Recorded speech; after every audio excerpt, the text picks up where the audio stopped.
Professor Ono's primary research interests are mathematics and data science, specializing in number theory, modular forms, combinatorics, sports analytics. So he has co-authored more than 220 publications, nearly 5,000 citations, and has supervised more than 30 PhD students.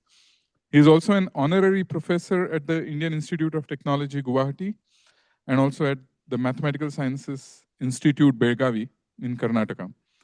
He is a fellow of the American Mathematical Society, fellow of the Asian American Scholar Forum, honorary fellow of the Indian Academy of Sciences, and an honorary fellow of the Romanian Academy of Sciences. Professor Ono is one of the pioneers in developing the theory of harmonic mass forms and mock modular forms.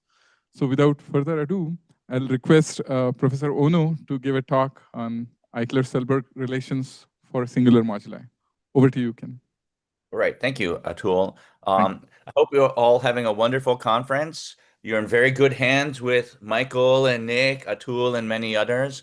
I wish I could be with you in person, but I think, as you heard, we're celebrating my brother, who is a concert pianist, and it's kind of a big deal. We're very happy to celebrate that he is performing tonight at Carnegie Hall, which is a very famous place here in New York.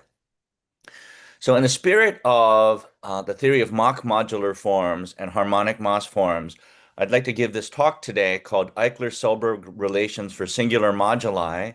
Uh, and although mock modular forms will appear in a very critical way, you might have to be patient until you see a mock modular form on screen.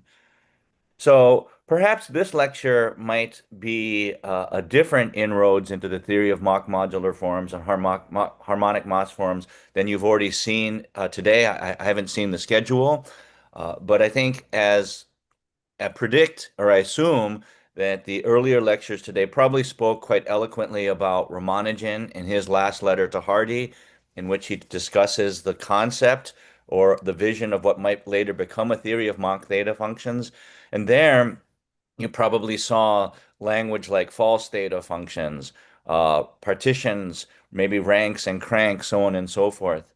And in this lecture, I want to explain how in fairly recent times, we've discovered that classical structures in the theory of modular forms in connection with complex multiplication requires some of the framework that is born out of understanding the theory of mock modular forms. So here's a funny slide, Eichler-Selberg relations for singular moduli. The photograph, that's not me, that's David Hilbert.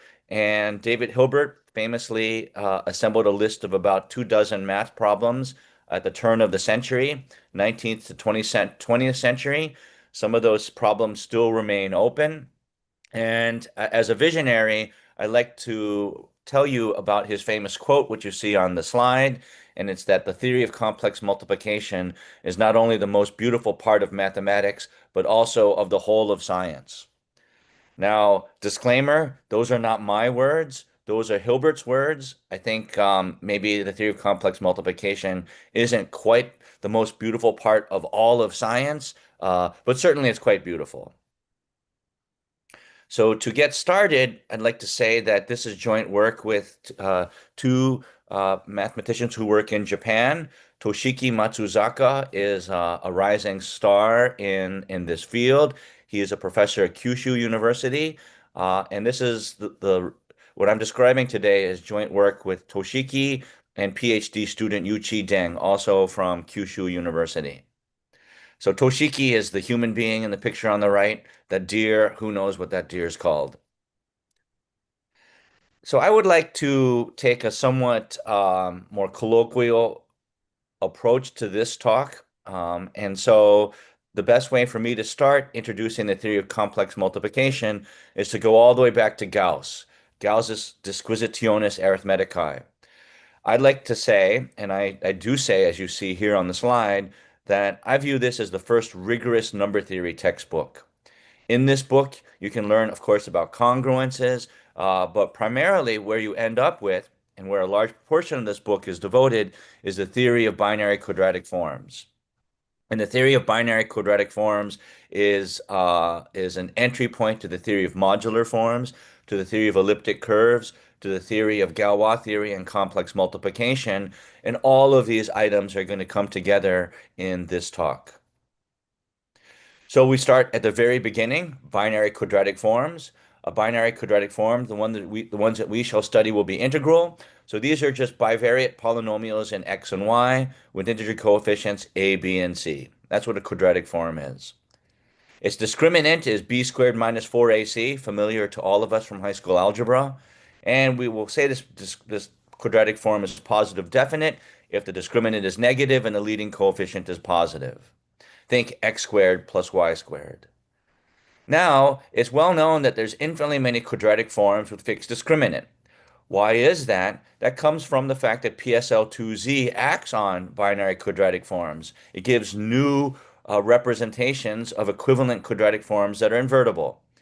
So in particular, if F is as above and ABCD is a matrix in PSL2Z, then you can obtain a new quadratic form G by this change of variables, making use of the coordinates of the 2 by 2 matrix. And because the matrix is in PSL2Z, the discriminant is invariant. It's unchanged. But although G may look fundamentally different from F, make no mistake, they are essentially the same quadratic form. And so Gauss is the first to recognize that there's an equivalence class, there's a set of equivalence classes of discriminant D or minus D quadratic forms, which respect this action.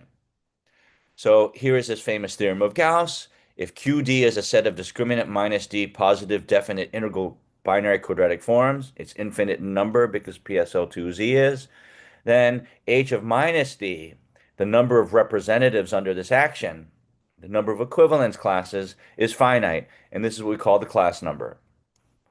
Moreover, Gauss showed, although in a fairly wonky way, so I don't invite you to read that part, algebraic number theory was not so well developed when Gauss was doing his work, but he still saw quite brilliantly that the set of equivalence classes, denoted here CL minus D, is a finite group because it's finite, but more importantly, is a finite abelian group. So at the time, perhaps it wasn't clear that this group would go on to be somehow the uniformizer of a lot of arithmetic geometry and number theory, but that's where we are today. We really study these class groups from almost every perspective. So for the purposes of concreteness, here's no example. If the discriminant is minus 4, the class number is 1. That's equivalent to Q adjoin I being a UFD. So strictly speaking, I won't be talking about these class numbers little h. I will be talking about the class numbers big H, where D is positive. So it's kind of silly. But this is just how the notation is evolved. For discriminants, negative D less than 0. The Kronecker-Hurwitz class number H of D, so we're dropping the minus sign, is equal to this sum. We sum over the equivalence classes of the quadratic forms under this PSL2Z action, and we generally add 1 for each class. But that doesn't hold for all classes. We sum over the reciprocal of the orders of the isotropy groups because later we'll see that these numbers are directly in line with Fourier coefficients, A, and B, they're in line with those researchers who do arithmetic statistics. Right? When you do arithmetic statistics, you don't want to just do naive counts. You want to consider weighted sums, which are weighted by automorphy groups. And for class numbers, these modified class numbers are the ones that matter. So here are some examples written in a funny way. Although 0 is not a discriminant, we, thanks to the work of Zaghi and many others before him who recognized the relevance, h of 0 is not even positive, it's negative 1/12. But for the other discriminants, negative D, for these D, drop the minus sign, these Hurwitz Kronecker class numbers are listed below in this table.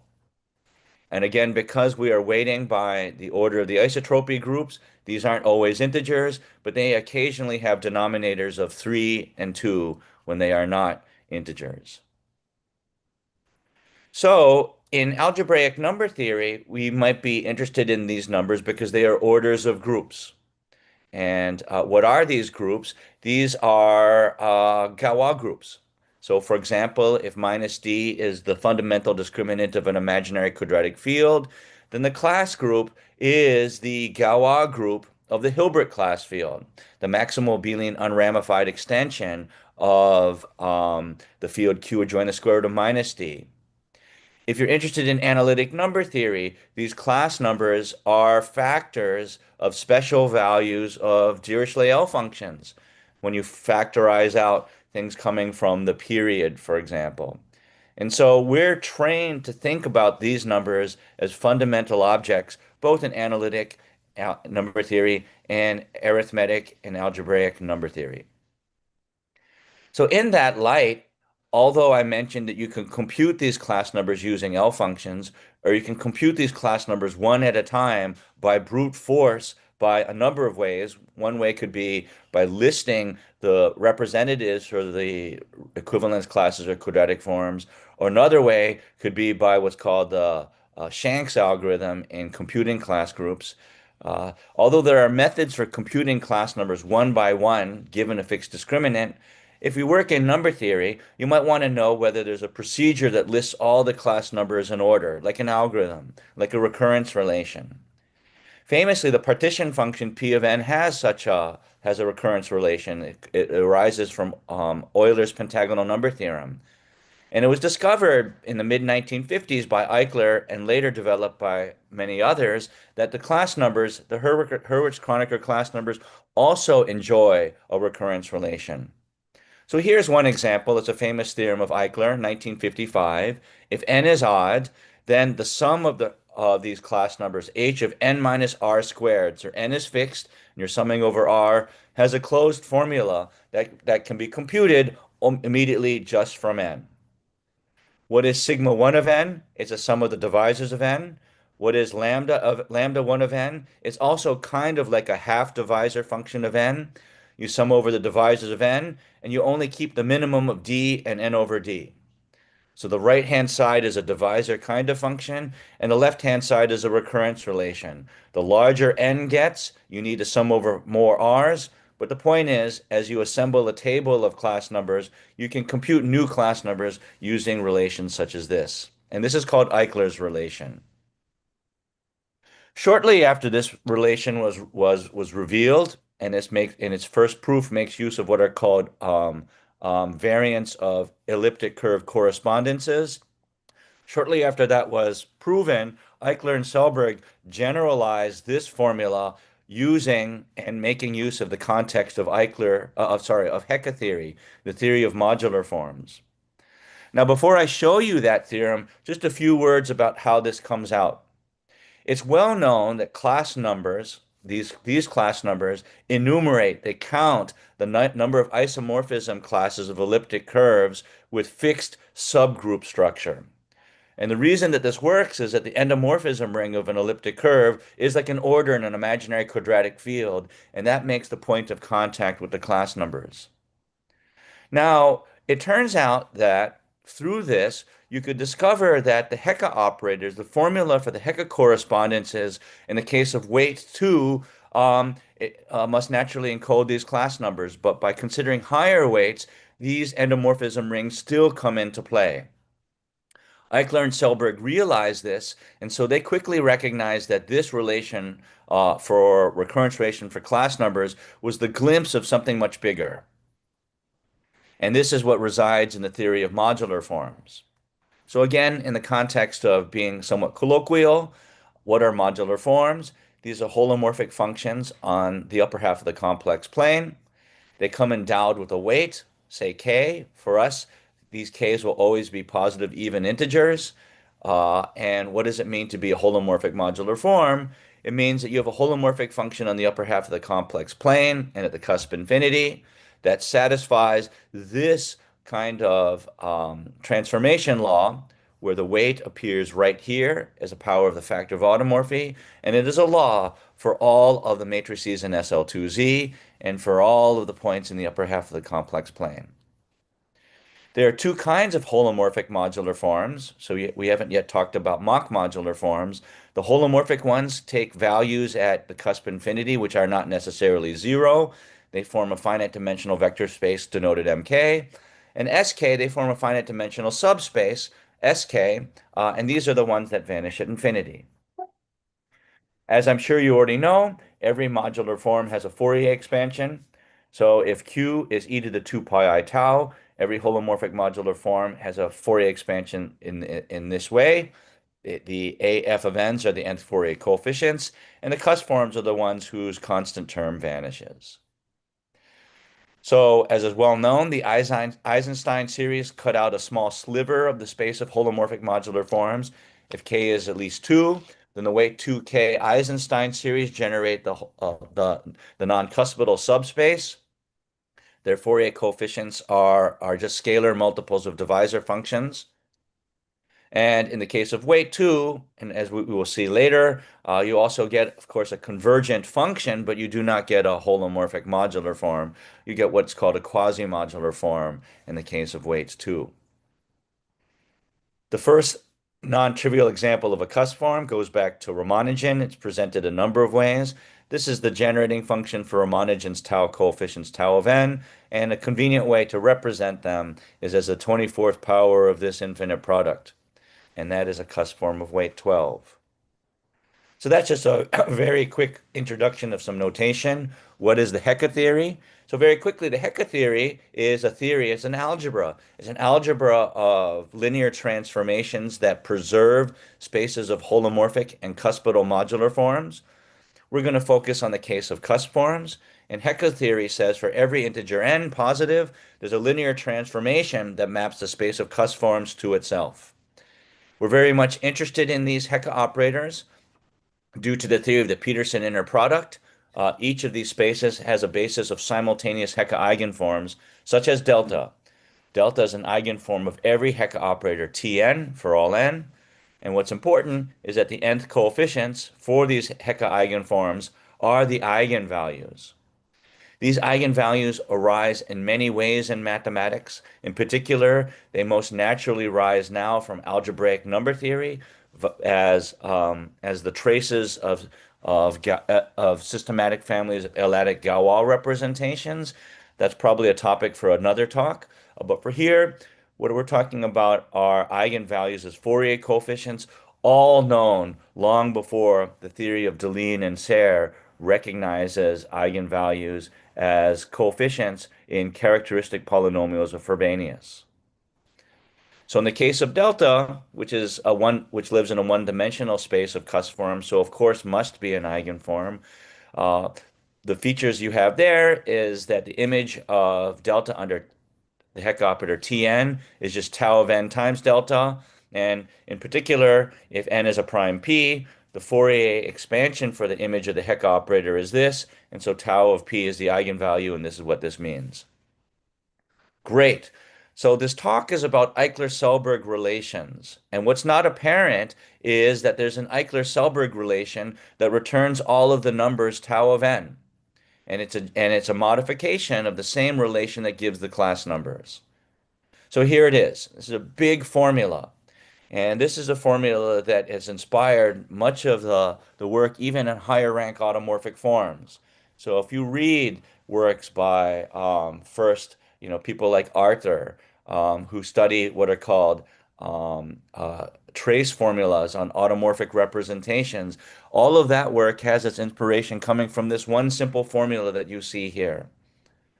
So for even weight 2k, the Eichler-Selberg trace formula is the following. If k is at least 2, the trace of the Hecke operator Tn.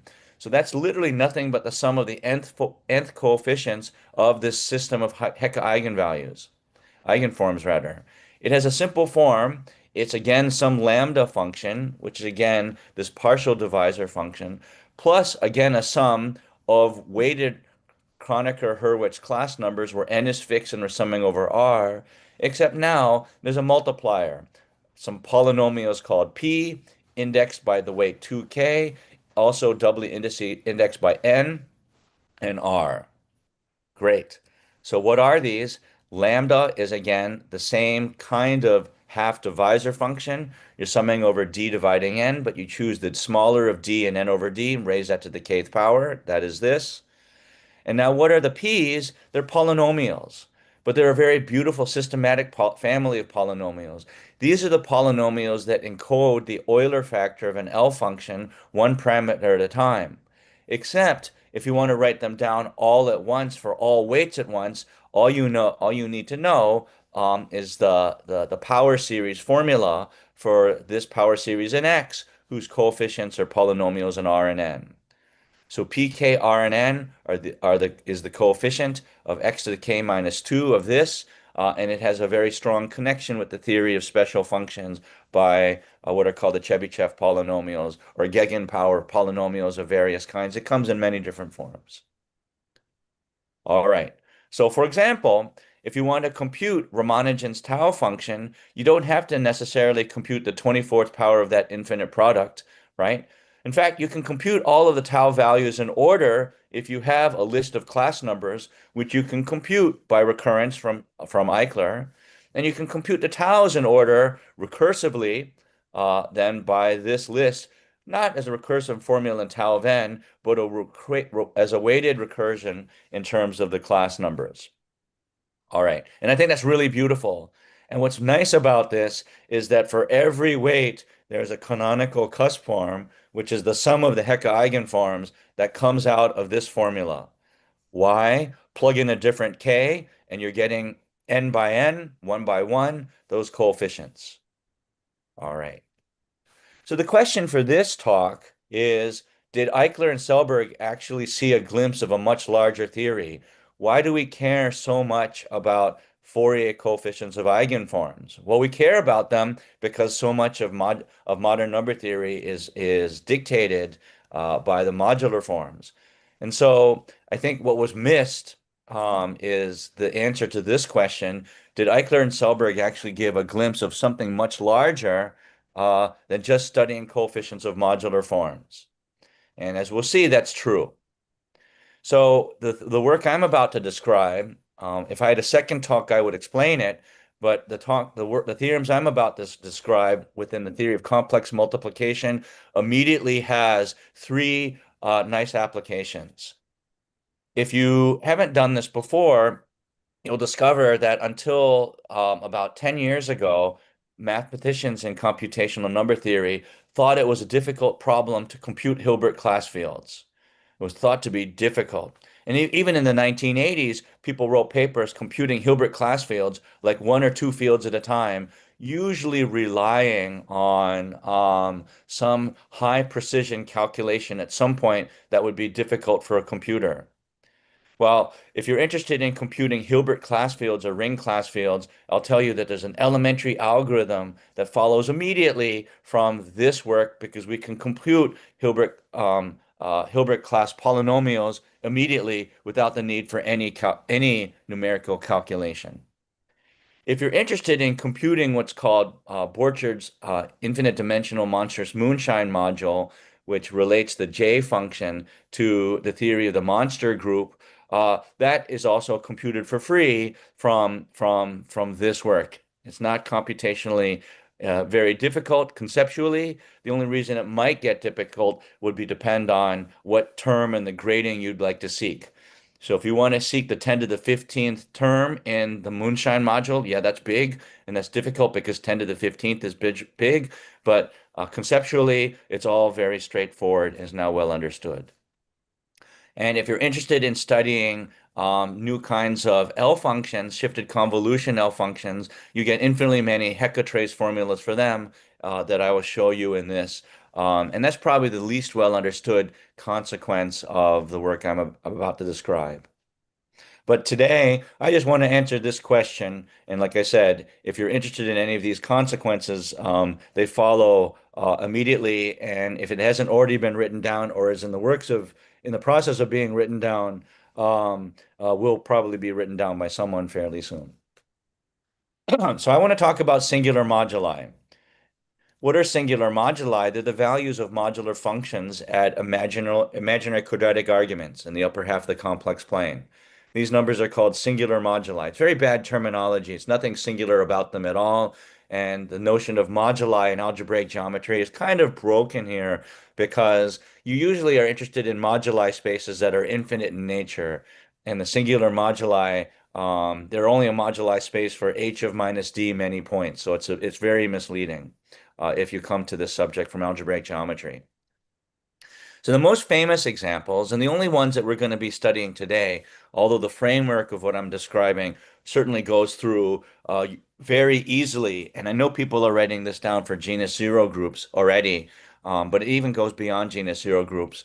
But for us, everything I'm going to talk about today just comes from our famous and favorite function J. So Cj of n is the helped module that generates the modular function field for PSL2Z, the usual compact Riemann sphere. It has Fourier coefficients that look like this.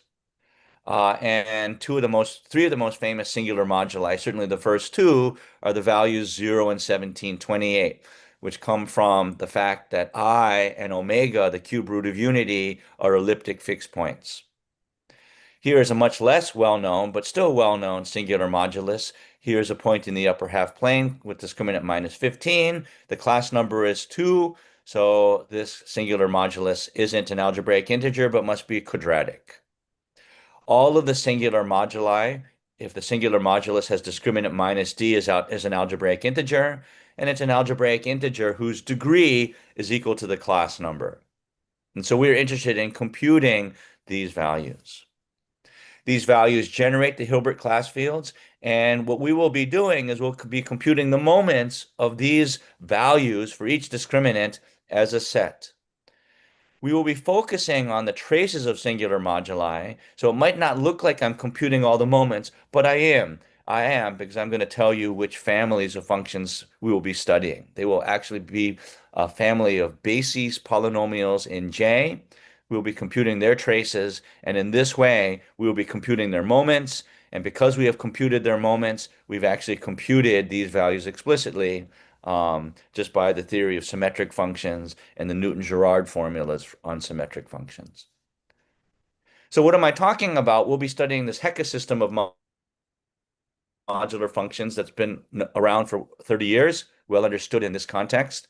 So for non-negative integers m, j0 will be the constant function 1, and j1 would be j minus 744. For convenience, following Zagier and others, minus 744 just uniformizes the system so that the constant term of every modular function we study is identically 0. And for other m, which actually even still includes m equals 1, jm will be the polynomial in J, which is the image of J1 under the Hecke operator Tm, normalized by multiplication by m so that the Fourier coefficients are integers. So a couple comments about this infinite sequence, J0, J1, J2 off to infinity. This infinite sequence is a weakly holomorphic basis for the modular functions on SL2Z. This is apparent. Why? Because for each m, Jm of tau is a Fourier expansion, has a pole of order m at infinity, and has no other terms until you get positive Fourier coefficients. Just by the standard theory, there is no such thing as a non-trivial holomorphic modular function which is not constant. And so every such modular function, if it isn't constant, has a principal part, which is a polynomial in negative powers of q and q to the -1. And of course, because every m, jm starts at q to the -m, you can easily indicate a closed formula from the principal part from these facts. Great. So we want to study the singular moduli for this infinite sequence of functions. Each Jm is a polynomial of degree m, so it is in this way we'll be able to compute the moments, the sum of the mth powers of the singular moduli using Newton-Girard and inverse Hecke. So one of the most beautiful formulas that I can offer you today, because I'm going to offer you some ugly formulas. What's interesting about this is a formula that I'm going to call the monsters formula, which might be your image of ugly, is actually quite beautiful. Other formulas will be quite monstrous, but not this one. What if you want to compute all of these Jm polynomials at once as one device? Well, Asai, Kaneko, and Ninomiya proved this beautiful generating function. They studied a polynomial, and I'm going to call it Jm star of x. It's a polynomial in x, which is obtained by this nearly modular expression. On the left, you have this modular form of weights 2. E4 squared E6 over delta. And on the right, you're multiplying by 1 minus j over x. So this is essentially the geometric series in x over j, loosely speaking. It's not quite. And so if you were to expand this power series as a power series in Q and collect terms so the coefficients are polynomials in X, this gadget will use the Fourier coefficients of this weight 2 modular form and the coefficients of J to produce polynomials in X as its coefficients. And what are they? They are exactly the polynomials that define this Hecke system once you recognize that substituting in for x, the j function gives you the modular function jm of tau. I know 4 or 5 different proofs of this. It's a good exercise in your first course on modular forms to prove this. And this formula, by the way, is equivalent to the denominator formula that Borchardt proved in his work on monstrous moonshine. This is actually quite easy to see if you use the Taylor series for the logarithm and take into account the Fourier coefficients of j right here. This will be the clue for how you encode all the Hecke operators T of mn. That's what these m's are doing. Wonderful. So the purpose of this talk is to study the singular moduli for Jm of tau. Not just J, like I showed you 3 examples. I want the singular moduli for all Jm. So if Q is a positive definite binary quadratic form, we will say alpha is its corresponding Cm point. It's just the point in the upper half plane that is the 0 of after letting y equals 1. And if f is a modular function, the corresponding singular modulus for q will be the value of that modular function at this alpha of q. So for example, as we saw before, if q is x squared plus y squared, if you let y be 1, then this is x squared plus 1. X squared plus 1 vanishes at I in the upper half plane. So the j function for this quadratic form will have the corresponding singular modulus j of I, which we saw earlier as 1728. What if you want to write down the singular moduli for all of the jm's at once? Well, this is now easy. By the work of Asai, Kaneko, and Ninomiya, you write down a single Q series, plug in for x 1728 where you had the x before, and this series is a modular function, a genuine modular function of modular form of weight 2, sorry, which has this beautiful property that it has a pole at I, but who cares about that? What you really care about is the coefficients in order are the singular moduli. So this 984 equals 1728 minus 744. So this is the number that you already knew. This is the singular moduli of J2. This is the singular moduli at I for J3. And it's a beautiful thing. All the singular moduli in order are the coefficients. Because these are the n's in order, if you knew what the class number of your discriminant is, you would only need to know the first few jn's, which would mean knowing the first, needing to know the dth coefficient of the first few m's, which is quite easily done by substituting in for d. Excellent. Great. That's how you would compute the Hilbert class polynomial. So, since we only need to know the first few terms, I am now interested in recurrence relations for these functions as a function of the discriminant. And that's what we're interested in. That is the source for computing Hilbert class polynomials. And that's why we're back where we started with. We want recurrence relations for generalized class numbers, where generalized class numbers, by that, I mean traces of singular moduli. I put this in quotes because that's how you can think of it. So if m is a positive integer and negative d is a discriminant, the trace of the singular moduli following Zagier we will denote by Tm of d, which is what? It's a sum over the equivalence classes of discriminant minus d forms. And instead of just weighting the constant function 1 by the orders of the isotropy subgroups, I'm weighting the singular moduli values of them by these values. If we were to let m be 0, so actually m is non-negative. If we let m equal 0, using that j0 is the constant function 1, T0 of d is just the same Hurwitz-Kronecker class number that Eichler quite nicely found recurrences for.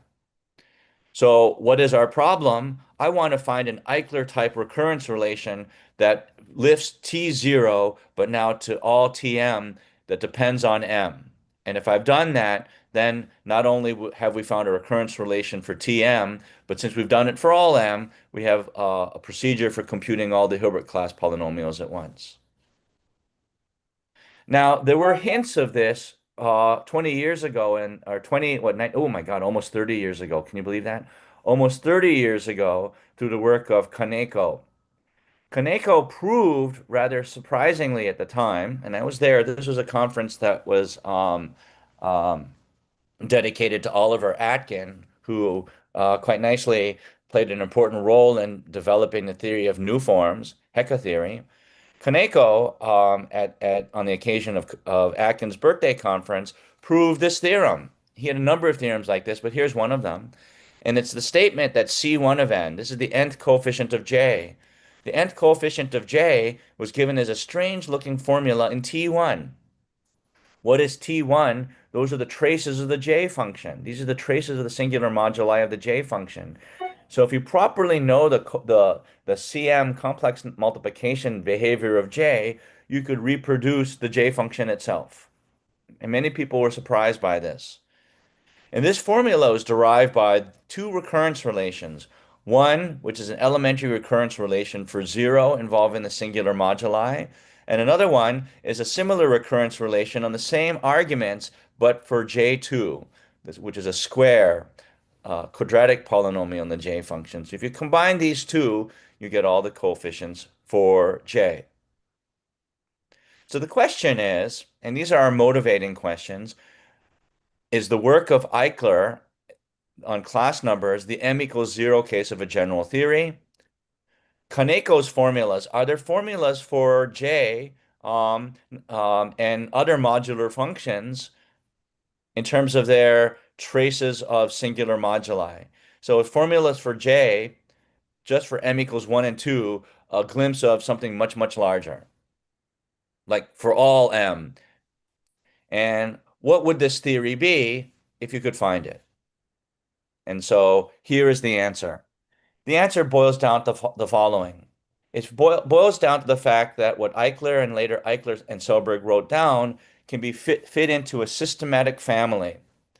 So for all non-negative nu and for all non-negative integers m, we're going to write down a power series in Q, where again Q is e to the 2 pi I tau.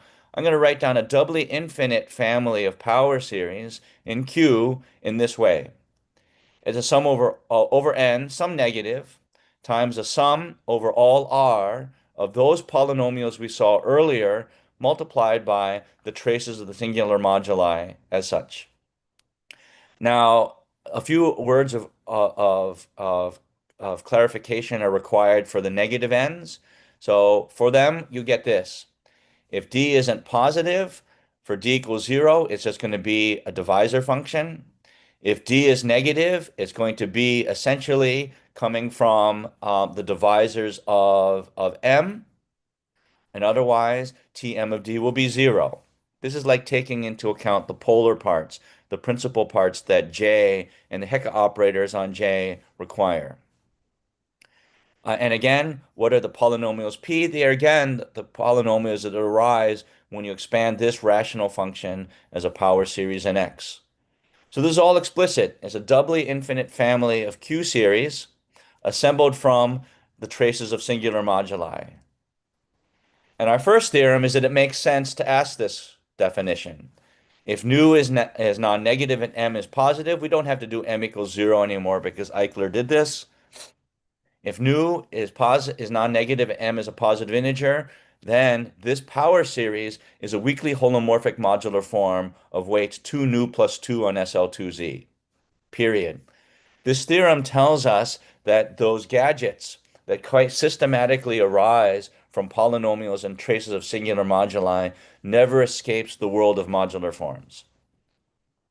So once you have this theorem, you are bound to ask, so can I write down an explicit formula for all of these modular forms? Because if I've done that, then I will have assembled an infinite family in a robust perhaps complete family of recurrence relations coming from traces of singular moduli. So it comes in a number of flavors because I've shown you a number of different kinds of formulas. So there must be some subtleties that enter the picture. So if nu equals 0, the following is true. If m is positive and nu equals 0, then all of these functions have a closed formula. They are, depending on m, the divisors of m, they are going to be some scalar multiples of derivatives of polynomials in J. So when nu equals 0, let me go back. When nu equals 0, this is weight 2. Every weakly holomorphic modular form of weight 2 is a polynomial in J. And so what do you get? You get these derivatives of polynomials in J as the closed formulas for these gadgets. So in particular, here's a closed formula for the traces of singular moduli done. For every m, the closed formula for the traces of singular moduli is this finite sum of coefficients of derivatives of the J function. By the way, the derivatives of the J function all come from just Hecke theory. So in particular, this gives you Eichler-Selberg relations directly for traces of singular moduli, and it completely extends the work of Kaneko. Kaneko was only for m equals 1 and 2, and this is for all m. It's a closed formula for all traces of singular moduli. By the way, using this alone, you can compute all Hilbert class polynomials just once you know the J function. The moment you know the J function, you apply the Hecke operators to it. That computes all of these formulas. So then in this way, you can compute all of the Hilbert class polynomials once and for all just by computing the coefficients of J and not knowing anything else. And I've explained this to people. Some people still find that very surprising. No numerical approximation, nothing. This actually computes all of the Hilbert class polynomials the moment you computed the Q expansion for J. Okay, great. That's just nu equals 0. That is just nu equals 0. What about nu equals 1, 2, 3, 4, skip 5 and 6? So here's a hint. 1, 2, 3, 4, and 6 are the numbers up to 6 that do not include 5. Let's now double them. If we double them, they get the numbers 2, 4, 6, 8, 12. Okay? Oops. Um, And then add 2. 2 nu plus 2, double them and add 2. I'm making a fool of myself. So 1 would go to what? 4, 6, 8, 10, 14. So if nu is in the set 1, 2, 3, 4, 6, 10, you double them and add 2, you get the weights of holomorphic modular forms, spaces of holomorphic modular forms where there are no cusp forms. That's a beautiful thing. So of course you expect to have some special and simpler formulas in this case. So if nu is in this set, here's a closed formula for Gm nu. It's a finite sum, depending on the divisors of m, of scalar multiples of classical Poincare series of weight nu 2 nu plus 2 that have prescribed pole. And I'll actually explain what these gadgets are in a moment because you don't have to know what a Poincare series is to write these down. These are also Hecke systems, as I'll explain on the next slide. So here's a closed formula for Gm nu in terms of very elementary gadgets, including the Hecke operators.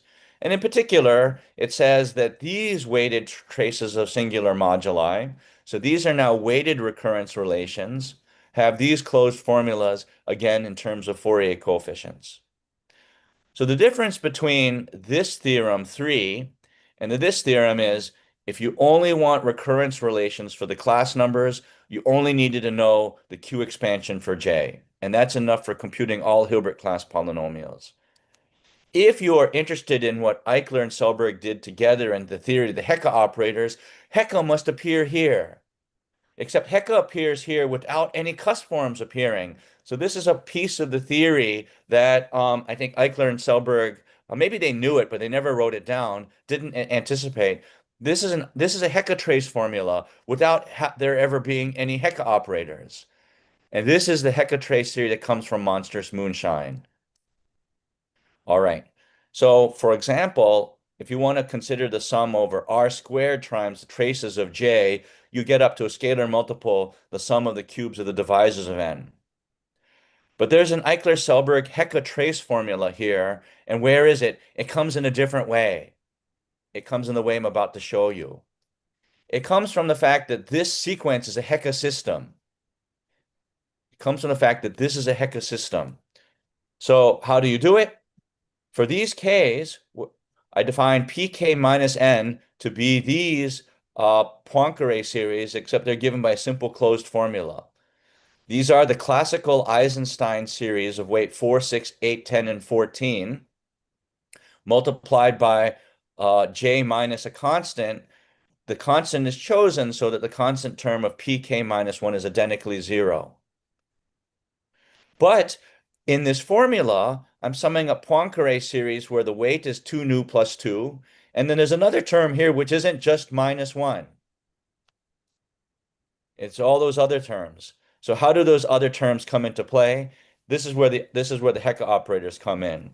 For every m, pk minus m tau is the image of the first Poincare series under the Hecke operator Tm, and this is exactly what the jm's are in the case of weight 0. So if you're wondering what is the analog of the Eichler-Selberg trace formula for the eigenvalues of Hecke operators in this setting, it is this. And in particular, what you now recognize in a moment is that for the higher Ks, there are two Eichler-Selberg Hecke formulas captured in one thing. Okay? And this is the real new piece. So if you're only interested in summing up Hecke eigenvalues, that's what Eichler and Selberg discovered earlier. But what we now see is even in the absence of cusp forms, the Hecke operators act on the principal parts, giving rise to the infinite sequence here, just like the JMs are a Hecke system. All right. So therefore, the full glory of the Eichler-Selberg trace formula must be what happens in general. And of course, there's a theory of Hecke L functions that must come into play. And so this is the full glory that's true for all nu and for all m. The theorems I just showed you are special cases of this theorem where stuff drops out when there are, for example, no cusp forms. So for every nu and for every m, and I'm only going to start with nu bigger than or equal to 1 because there are no holomorphic modular forms of weight 2. So nu starting at least 1. These forms are given by a closed formula as shown here. It's more complicated than the last piece because there are now cusp forms. So the first part is just a residue of what you saw in the previous theorem. It's always there. There is a piece coming from a Hecke system applied to Poincare series. That is always there. But the moment there are cusp forms, something else pops up that we can compute. So what are we considering? We are writing down a normalized basis of Hecke eigenforms, Fj, F1 through Fd. So here are the Hecke eigenforms. And there's a scalar multiple of each cusp form that arises, and it rises in two ways. One is in an elementary way that doesn't depend on F at all. And this is the classical Eichler-Selberg trace formula. And there's another part that encodes its adjoint L function, which is an adjoint L function that's assembled as a shifted convolution of self adjoint with itself, which is LF hat here. So if Cf of n is the nth Fourier coefficient of the cusp form F, the L function that we are considering is the symmetrized difference of convolution L functions, one coming from weighting n with its n plus mth coefficients and weighting n with n minus mth coefficients. And we normalize with gamma factors and the square of the Peterson norm.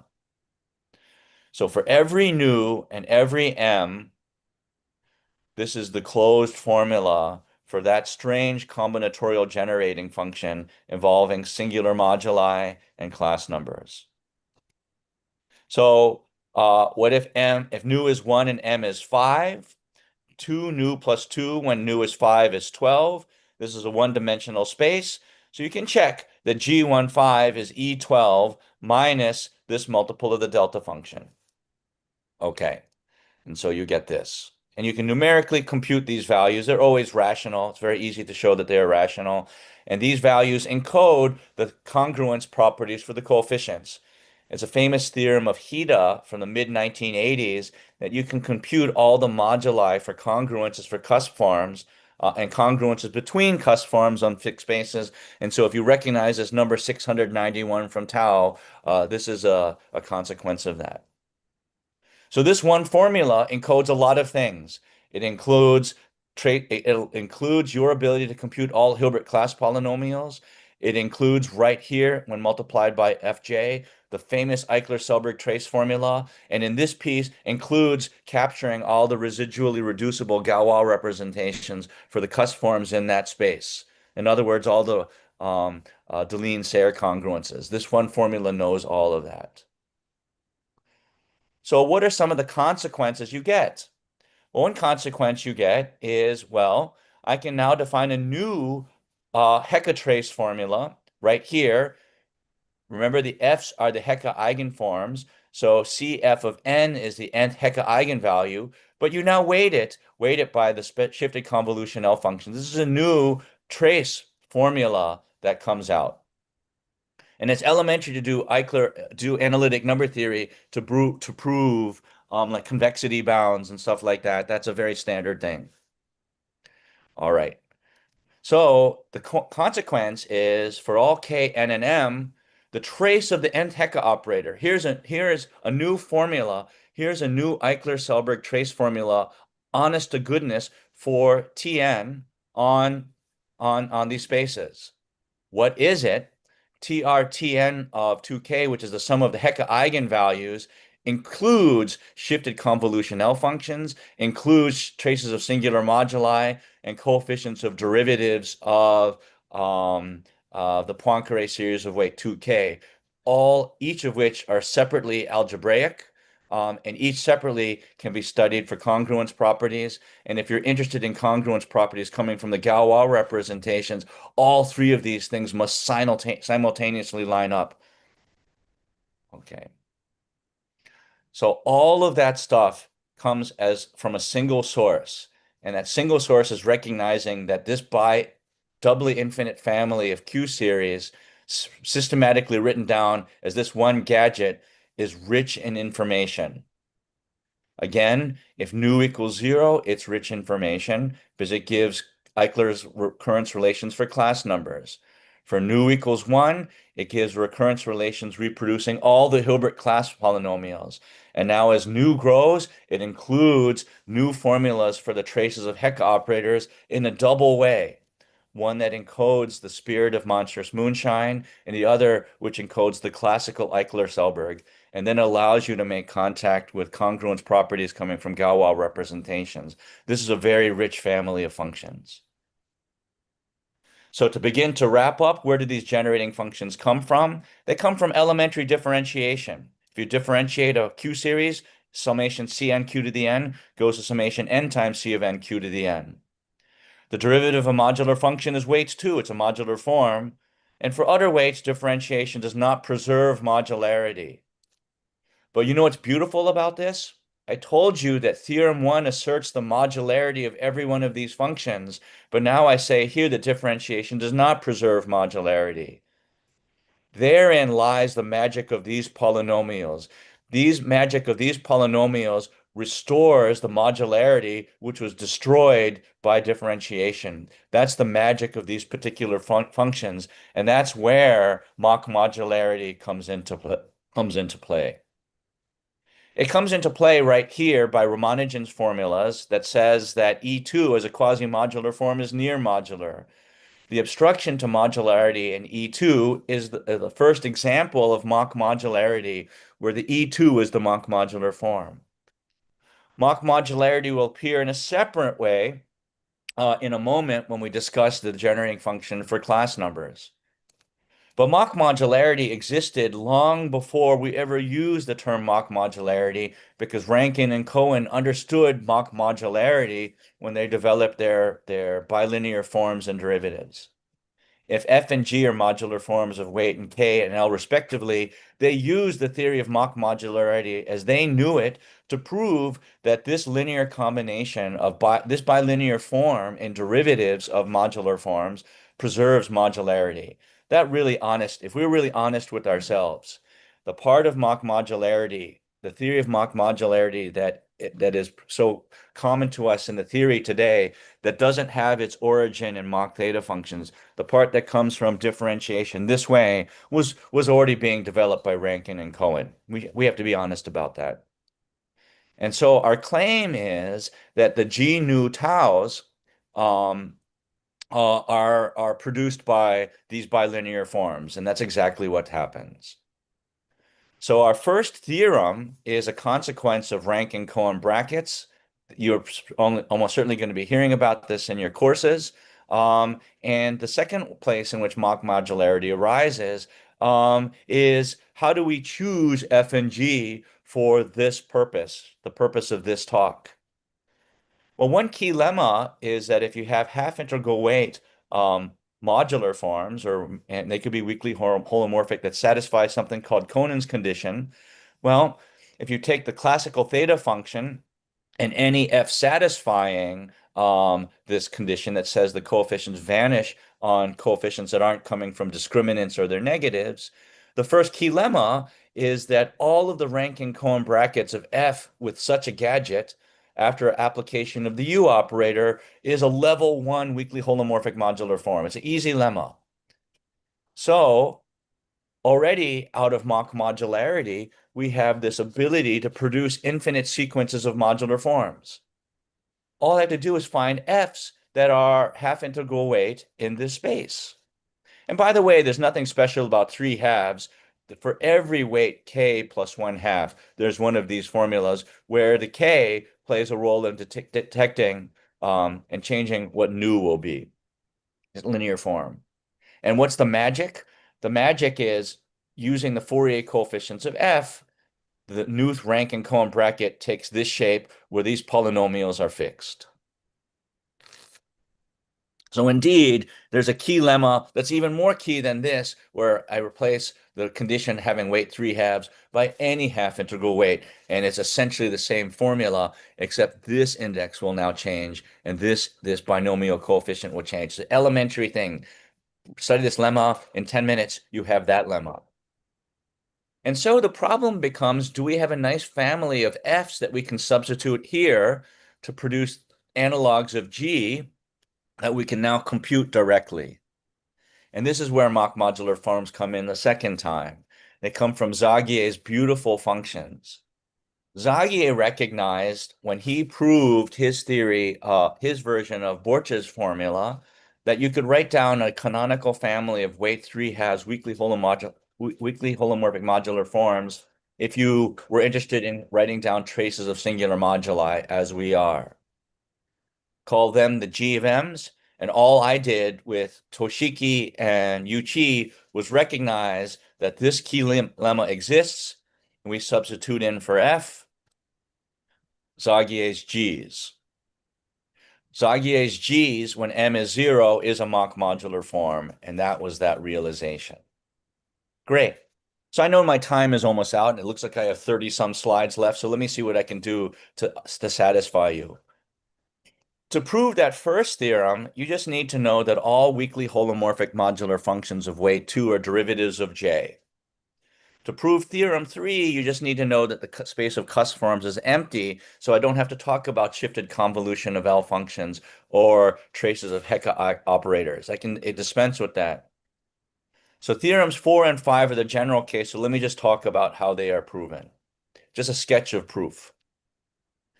So using the theory of Rankin-Cohen brackets, which is the theory of Mach modular forms, all I have to do is write down an explicit formula for these functions, which I have now established through Rankin and Cohen, are modular forms. And just by the general theory, this is why we like it so much, every weakly holomorphic modular form is a sum of 3 kinds of functions. A polar meromorphic modular form, one that has poles, an Eisenstein series, and a cusp form. And our job is to exactly compute each of these three pieces in this work. Let me just say, it's completely trivial to write down the polar part because the theory of meromorphic modular forms by design gives you these polar parts. That's exactly what Zagier was doing when he wrote down his JM functions, except he was just saying J is a modular function with a pole of order 1. We apply the Heck operators, everything works. Let me just take my word for it. Everything still works in these higher weights, and the Heck operators are still what are irrelevant. So this is easy. This is easy too. If you know how to compute the constant term of this function, you know how to compute this gadget because the constant term of the Eisenstein series is 1. So this is also easy. So the hard part is, how do we determine this cusp form? And so the right way to do it is to do everything through a representation theoretic formulation for modular forms. In the case of gamma 04, this is quite easy. We use what's called the Weil representation and we write down GM nu in terms of Rankin-Cohen brackets involving Weytree-Haas vector-valued Poincare series. In other words, we're rewriting Zagier's formulas for traces of singular moduli in terms of the Weil representation associated with Weytree-Haas Poincare series. If you haven't seen this before, I'm not going to show you it now, but I'm just going to show you the words. And Nick Anderson certainly is the local expert there, and he can tell you about some of the things that have to come up. There is work that has to be done, analytic continuation, problems of convergence, but for those who work on the analytic aspects of Mach modular forms and automorphic forms, it's always a special treat when you can begin with Poincare series, do some analysis. Sometimes you do things like that are called unfolding, so on and so forth, and then you can repackage together using either arithmetic or linear algebraic properties of spaces of modular forms. So the point is that linear algebra with Poincare series makes it easier, and then there's a theory of Peterson inner products, which is at play whenever you want to make connections to L functions and write down an orthogonal decomposition of for an orthonormal basis of cusp forms. So really the question that is left is, where do the shifted convolution L functions come from? So it comes from this. It's something I recognized with Michael Mertens almost 10 years ago. And it arises just from the principle of taking Rankin-Cohen brackets of modular forms with Mach modular forms. We proved that if you want to write down the inner product of a Mach modular form that has a pole with holomorphic modular forms, then what you're really doing is you're computing the generating function for shifted convolution L functions. So I know that might not be satisfying for you, except to say, go read our paper and you'll see that's exactly how we are computing this. Up to a weakly holomorphic modular form, the Rankin-Cohen brackets by design are computing shifted convolution L values. So it's not quite a direct application of that theorem to this work, but if you read that paper, you'll have no difficulty seeing what has to be modified to our work. Doing all this takes about 15 pages, and if this is something that you want to learn in this corner of the theory of Mach modular forms, I encourage you. You may have come across Poincare series because they give exact formulas for the partition function or give exact formulas for coefficients of Mach modular forms. If that's where you're coming from, I want to assure you that you are only a few ideas and concepts away from using that kind of mathematics far more broadly than writing down exact formulas or doing asymptotics. You have access to all of this. So in conclusion, this is a colloquial introduction to the Rankin-Cohen bracket, but with a motivation. The motivation being that if you're interested in traces of singular moduli and their connections to Hilbert class polynomials, but now also Hecke operators, and now also Hecke trace formulas for shifted convolution L values, all of that is captured in this doubly infinite family of weakly holomorphic modular forms. What did we prove? We proved closed formulas when nu is 0. These are weight 2. That blows away Kaneko. I shouldn't say that sounds arrogant. It eclipses what he beautifully observed 30 years ago. It's systematic. All traces of singular moduli for M just come from derivatives of just come from the J function. And if you're interested in what a case of where weight is zero, it's quite simple. You get these Poincare weakly holomorphic modular forms, which are just Hecke operators applied to classical Eisenstein series multiplied by the J function. That's just the Hecke theory. And in general, you get the whole Hecke theory 2 times. So this is really the sum of the Hecke eigenvalues, the Hecke operators. We have infinitely many formulas for them, one for every weight. And what does it involve? It involves the traces of the Hecke shifted convolution L values. It includes the traces of singular moduli, and it includes what an analog of Eichler discovered years ago in the case where nu is zero. All of those pieces, one by one, appear and are always captured and always give you a trace formula for the Hecke operators. So this is what I will leave you with. There's infinitely many formulas for the trace of the Hecke operators Tn. It depends on what aspect that you're considering. And so beginning with Eichler and Selberg, where you don't see any of this other stuff, easy.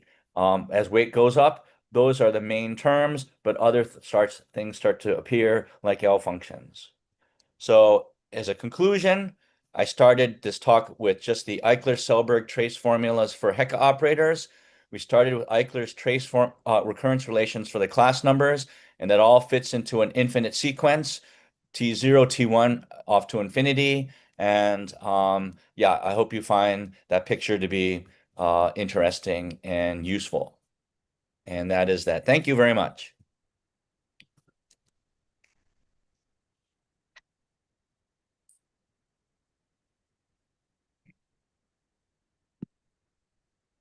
Thank you, Ken, for a wonderful talk.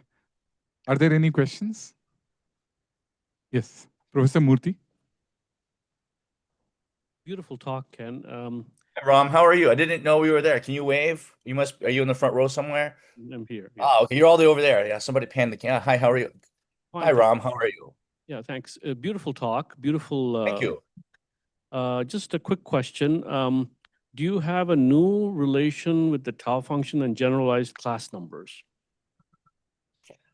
No. Oh, yes. That involves that shit. Yeah, I was showing that when I wrote that K equals 12 case. Strictly speaking, is it new? It's new in the sense that I think we're the first to write down those L functions. But as a linear combination of modular forms, no. So the new part would be the interpretation of one of those pieces, which is just the scalar multiple in front of delta. Yeah. Okay. Yeah. So I don't know how new it really is, right? Any other questions?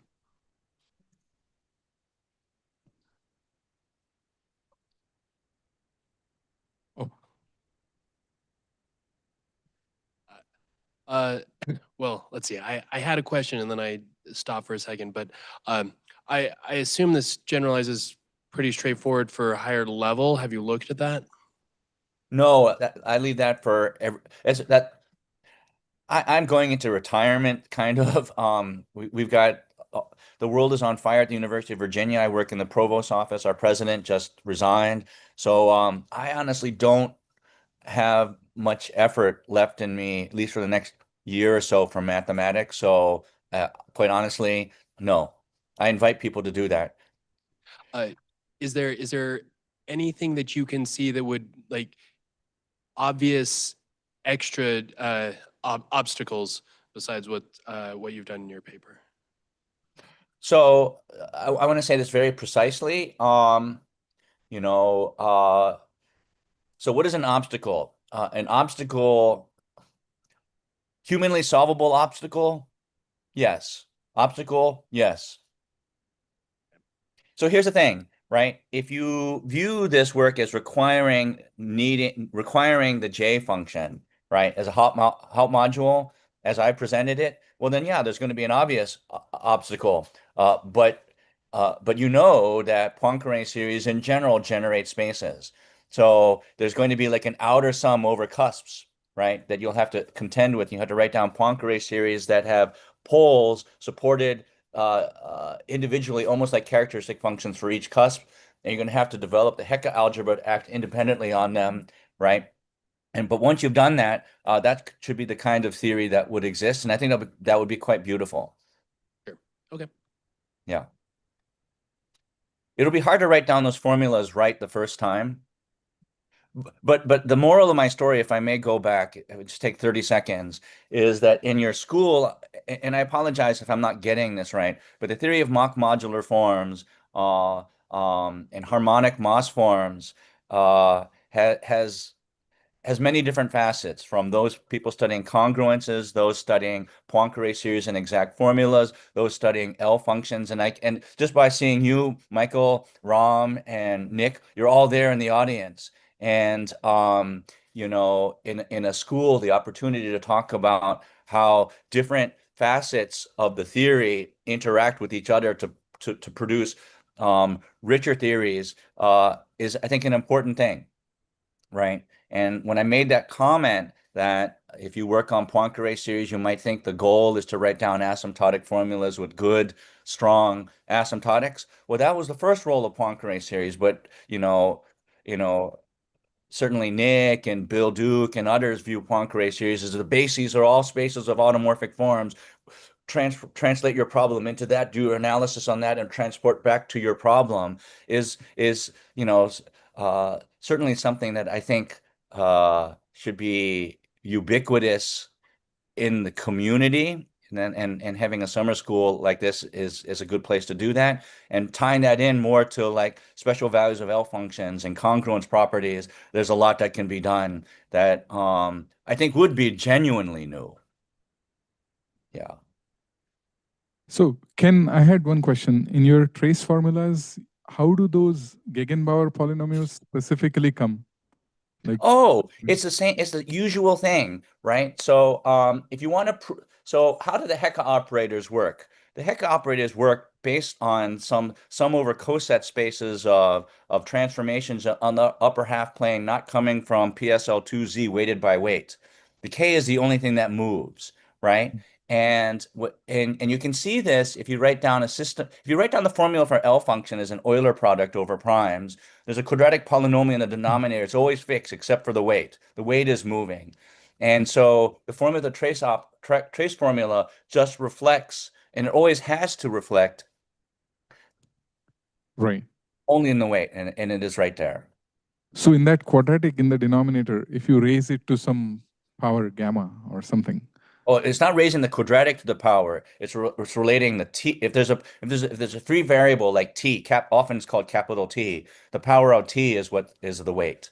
Right, right. No, I'm saying if you generalize it by taking the power of that quadratic, do you get something interesting? Or is there some scope of looking at, because it would be a Gegenbauer. Oh, I understand your question. Oh, I understand your question. I don't think that's the right way to go. So I called something a key lemma, where F is in the Conan space of weight 3/2, right? And we're taking the Knuth Rankin-Cohen bracket with a theta.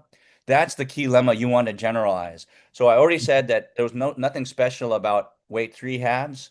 You can do that for any K plus a half. What is special is that theta is a theta function, but I only use the theta function there. That is the classical theta function. Someone, if they want to write down the most useful key lemma that will produce a theorem like this, you want to write down the polynomial expansion for the Rankin-Cohen bracket of a general F of weight K plus a half in the Conan's place with a generic theta function, right? And then a lot of these things will change. The general shape of P will be exactly the same, but the other shape parts will move. And that's the most general theory that I think we're looking for. And then landing in level 1 doesn't matter, right? So Michael, that's one thing you want to do. If you want to land, right? So for example, I never had to use the U4 operator, but I used the U4 operator to land on level 1, but I didn't need that. And so in assembling this the right way, you have to decide what you need and what you want.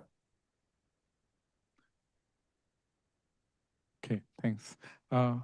Any further questions? If not, let's thank Ken again for this wonderful talk. Okay. All right. All right. Have a good day, everybody. I'm going to France now in 17 minutes. I have Zoom with Paris. Okay. Bye, everybody. Thank you.